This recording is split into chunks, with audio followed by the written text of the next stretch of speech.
देश में एक बार फिर एक सवाल धीरे धीरे लोगों के दिमाग में घर करने लगा है।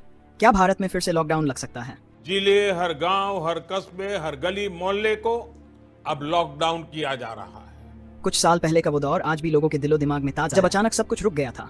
सड़कें सुनसान हो गई थी, दुकानें बंद थीं और हर इंसान अपने घरों में कैद। उस वक्त किसी ने नहीं सोचा था कि जिंदगी इतनी तेजी से बदल जाएगी, लेकिन अब दुनिया एक बार फिर बदल रही है।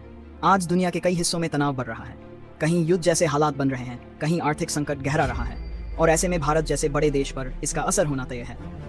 सोशल मीडिया पर लगातार एक ही सवाल ट्रेंड कर रहा है, क्या भारत फिर से लॉकडाउन की तरफ बढ़ रहा है? हाल ही में प्रधानमंत्री नरेंद्र मोदी ने कहा कि भारत हर चुनौती का सामना करने के लिए तैयार है, लेकिन हमें सतर्क और जागरूक रहने की जरूरत है। अध्यक्ष जी, इस युद्ध के कारण दुनिया में जो कठिन हालात बने हैं, उनका प्रभाव लंबे समय तक बने रहने की आशंका है। हम कोरोना के समय भी एकजुटता से ऐसी चुनौतियों का सामना कर चुके हैं। अब हमें फिर से उसी तरह तैयार रहने की आवश्यकता है। उनके इस बयान के बाद लोगों के बीच कई तरह की चर्चाएं शुरू हो गईं। कुछ लोगों ने इसे एक सामान्य बयान माना, लेकिन कुछ ने इसे एक संकेत के तौर पर लिया, जैसे सरकार किसी बड़ी स्थिति के लिए पहले से तैयारी कर रही हो। लेकिन सवाल अभी भी वही है, क्या वाकई लॉकडाउन जैसा कोई बड़ा फैसला लिया जा सकता है? हर नागरिक के लिए, हर परिवार के लिए बहुत ही महत्वपूर्ण है। अगर हम पिछली बार के अनुभव को देखें तो लॉकडाउन का मुख्य कारण था एक वैश्विक महामारी जिसने पूरी दुनिया को झकझोर कर रख दिया था। भारत में भी उस समय संक्रमण तेजी से फैल रहा था और स्वास्थ्य व्यवस्था पर दबाव बढ़ रहा था। उस स्थिति में लॉकडाउन एक मजबूरी बन गया था। लेकिन आज की स्थिति थोड़ी अलग है। अब सरकार के पास पहले से ज्यादा अनुभव है, मेडिकल इंफ्रास्ट्रक्चर पहले से मजबूत हुआ है, और सबसे बड़ी बात, सरकार अब पूरे देश को बंद करने की बजाय टारगेटेड एक्शन पर ज्यादा ध्यान दे रही है। गृह मंत्रालय और स्वास्थ्य विभाग के कई अधिकारियों ने समय समय पर यह संकेत दिया है कि अब देशव्यापी लॉकडाउन आखिरी विकल्प होगा। अगर कोई संकट आता भी है तो उसे सीमित इलाकों में कंट्रोल करने की कोशिश की जाएगी। दूसरी तरफ वैश्विक हालात भी चिंता बढ़ा रहे हैं।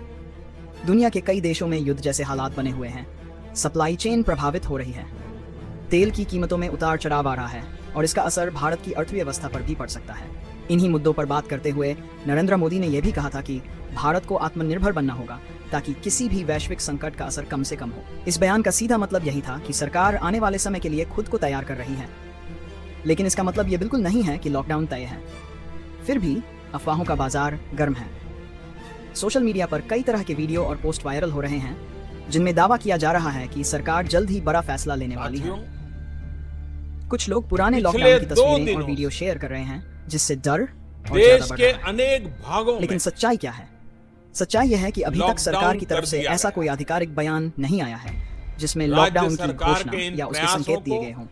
विशेषज्ञ भी यही मानते हैं कि युद्ध या अंतर्राष्ट्रीय तनाव के कारण सीधे तौर पर लॉकडाउन नहीं लगाया जाता। लॉकडाउन एक स्वास्थ्य आपातकाल का कदम होता है, न कि राजनीतिक या सैन्य स्थिति का। तो क्या हमें पूरी तरह निश्चिंत हो जाना चाहिए? शायद नहीं, क्योंकि दुनिया जिस तेजी से बदल रही है उसमें किसी भी स्थिति को नजरअंदाज करना सही नहीं होगा। लेकिन बिना पुख्ता जानकारी के डरना भी उतना ही गलत है। सरकार की रणनीति अब साफ है, घबराहट नहीं, तैयारी जरूरी है। और यही बात बार बार प्रधानमंत्री नरेंद्र मोदी के भाषणों में भी नजर आती है। सतर्क रहें, सुरक्षित रहें और अफवाहों से दूर रहें। यह एक तरह का संदेश है कि देश को मजबूत बनाए रखने के लिए जनता का शांत और जागरूक रहना बेहद जरूरी है। अगर भविष्य में कोई बड़ा फैसला लिया जाता है तो उसकी जानकारी आधिकारिक तौर पर दी जाएगी, लेकिन तब तक सबसे जरूरी है सही जानकारी पर भरोसा करना और अफवाहों से बचना, क्योंकि डर अक्सर सच्चाई से ज्यादा तेजी से फैलता है। और आज के समय में सबसे बड़ी ताकत है सही जानकारी। आने वाले दिन क्या लेकर आएंगे ये कोई नहीं जानता, लेकिन एक बात जरूर तय है, इस बार भारत पहले से ज्यादा मजबूत है, ज्यादा तैयार है और हर चुनौती का सामना करने के लिए पूरी तरह सक्षम है।